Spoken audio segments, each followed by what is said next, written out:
to something, well, I say completely different. I mean, nothing's completely different at the moment because, of course, we are trying to follow what should be a rather simple process.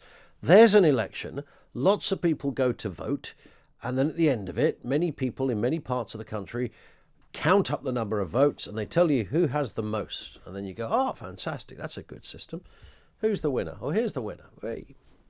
It should be that straightforward, but it's not. Trump currently leading Biden in Pennsylvania by 12%, but officials say a definitive result may not be reached until as late as Friday, with more than 1 million mail-out ballots still to be counted. Donald Trump claimed he was winning Pennsylvania by a tremendous amount. It's believed 3/4 of votes have been counted so far, with Trump on 55.1% to Biden's 43.6%. The winner will take all 20 Electoral College votes, of course, which could prove absolutely significant in that race for the White House. But Pennsylvania doesn't count mail-out ballots until after Election Day, and so its initial results favour Trump because they were slower to count the mail-outs. However, Republicans in the state are already trying to cast doubt on the state's election result. Let's speak to Madelaine Pisani, who is Senate campaign reporter at the National Journal, based in Pennsylvania. Madelaine, good to have you with us. You might think, as a kind of an outsider, that, your postal votes, they arrive before anything else. You'd get those things counted way back. Yeah, you would think so. I think a big part of it is just the process that the state party in Pennsylvania has set out.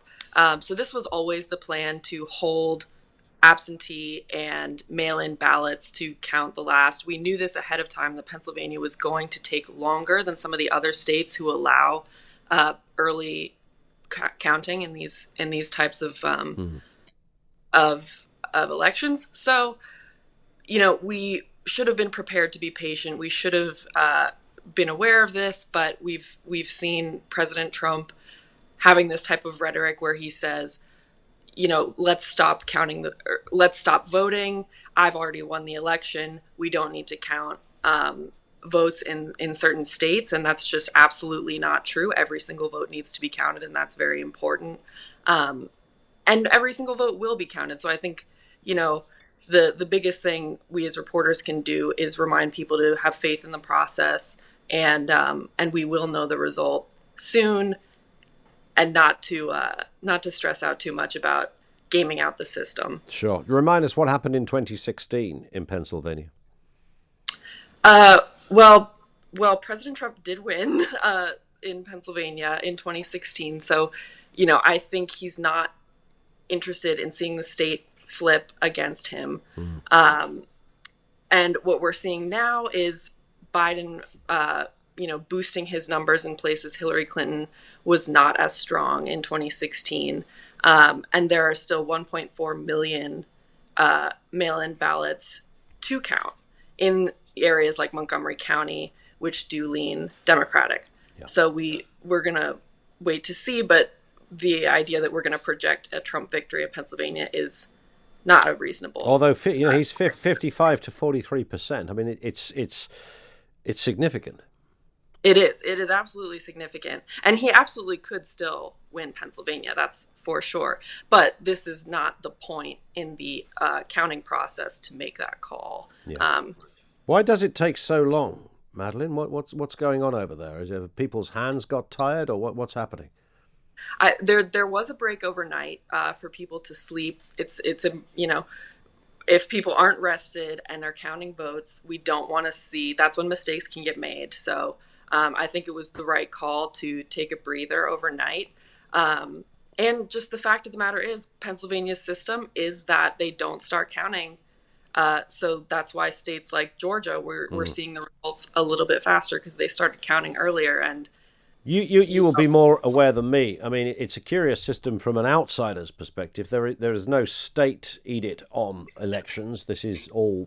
There's no federal edict on elections. This is all kind of state decided. Different states do things differently.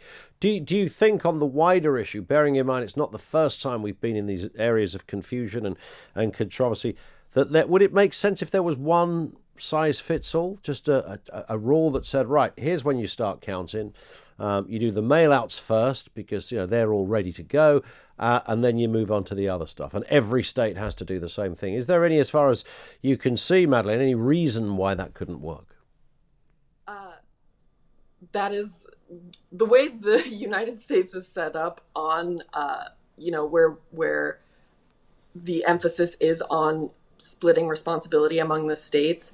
There are, especially among conservatives, a lot of people who would argue that it's important to leave it to the states to decide how they're going to manage their election counting processes. But you make great points. It would be easier for all of us if there was a consistent vote counting process across all the states. But, I think it's a similar thing in the EU where, not everybody wants to be under all the same rules all the time. No, that's very true. And when you have to say, good luck to the person that wants to say, right, we're going to we'll take Texas's method because you just know California will say, well, hang on a second, we've got the best method, and then you end up in a kind of Monty Python sketch of everybody sort of claiming to have the way around this one. In terms of Pennsylvania, so what are the projections, Madelaine, in terms of when? I mean, we don't know who. We think we might know who based on current voting, but when? When do we know? Hopefully this week. It could be Thursday. People have floated the idea. But, really, we don't know. It could be early